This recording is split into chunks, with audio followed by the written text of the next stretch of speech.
Claire Berger. Welcome to Fantasy Open House, your exclusive tour inside multi-million-dollar homes for sale by appointment only. And we have 3 extraordinary homes to fantasize about today. Our first takes us behind these gates for a private look inside a piece of Beverly Hills history. This imposing stone manor was only the 2nd residence ever built here and the oldest still remaining in this affluent community. It was built in 1909 on 54 acres as a hunting lodge for its owner Harry Lombard, the godfather of screen star Carol.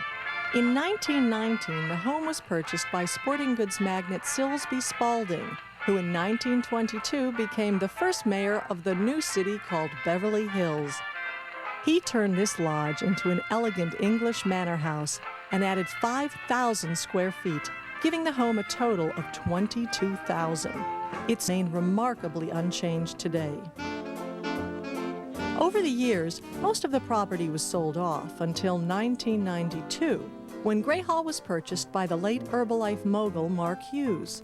He bought 3 of the surrounding properties to increase the size of this elegant estate to its current 2.5 acres, adding a children's play yard, putting green, and this 4,000 square foot guest house. The guest house even has its own pool and guest house. You never know when your guests might want to have their own guests. And of course, the main house has its own pool and pool house with a fully equipped gym. And Greyhall is on the market for a mere $29 million. Let's go inside and meet the realtor, Jerry Jolton.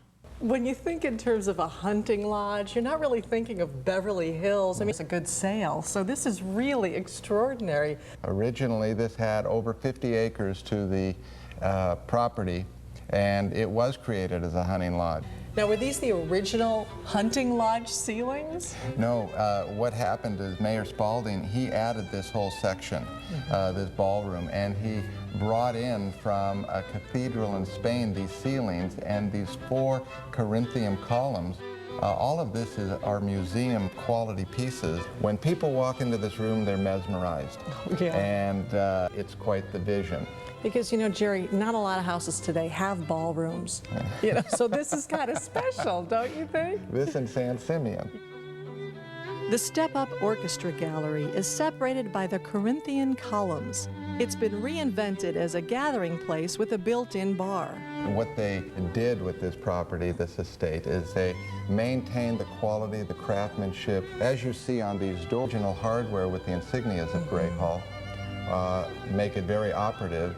However, behind the walls, they've spent millions of dollars in putting in the proper air conditioning, copper plumbing, and so on down the line to give us the comforts of today's lifestyle. The owners searched the world in the process of decorating Greyhall. They wanted to remain true to Spalding's 1919 design while making this an inviting and livable space for their own style of entertaining. Let me show you how this ballroom is incorporated to the outside, depending on what type of functions you're having here, whether they're major charity affairs or just phenomenal dance parties. Well, now he could seat 200 people out here comfortably. Easily.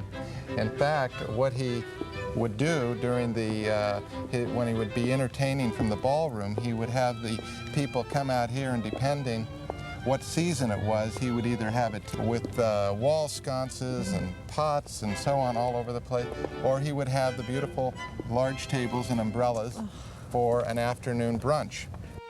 This enormous slate deck is a great place for entertaining, with the kitchen conveniently just steps away. And this immense kitchen is definitely large enough to cook up a party of any size. It has state-of-the-art appliances with enough custom cabinetry to satisfy the fussiest of chefs. Granite countertops cover this gigantic center island. And at the end of this room is a breakfast table large enough for a family of 12. And then the chef has his own room over in the corner where he can partake in putting together the menus for the family and guests for that evening. The butler's pantry has a beautiful recessed trompe-l'oeil ceiling.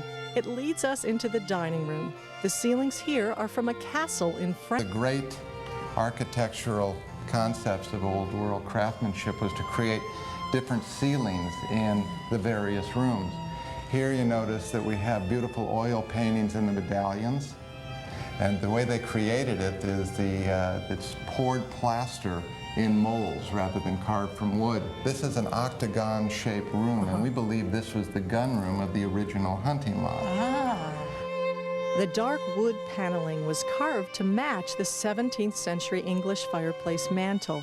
Both are original to this home. Are these gold walls? Yes, this is 24-karat gold leaf. Isn't that something? There's more gold in this dining room than in most jewelry cases in Beverly Hills. The family room is proportioned so differently from that ballroom that you can understand the intimacy that can take place in this room. Well, you know, it is quite large, but intimate in ballroom, certainly. It's classically detailed as you see the ceilings with the features of the interlocking geometric patterns of circles and diamonds of plaster. Very unusual, brought over from London in the 18th century. And notice this huge fireplace on the north wall. It features the carved wood and marble mantel. Graceful and original arched doors lead out to the poolside garden. Upstairs, there are 6 family bedrooms, including the very private master suite. We begin with this elegant sitting room. You'll notice the sound is different in here too because it's more subdued. The walls are padded. The sitting room features a fireplace and built-in bar. Around the corner is the master bedroom. The bed is situated to look out to the views. One of my favorite features of this property is the indoor-outdoor living aspect with the views and the villas to downtown. This truly is a Beverly Hills treasure and always will be.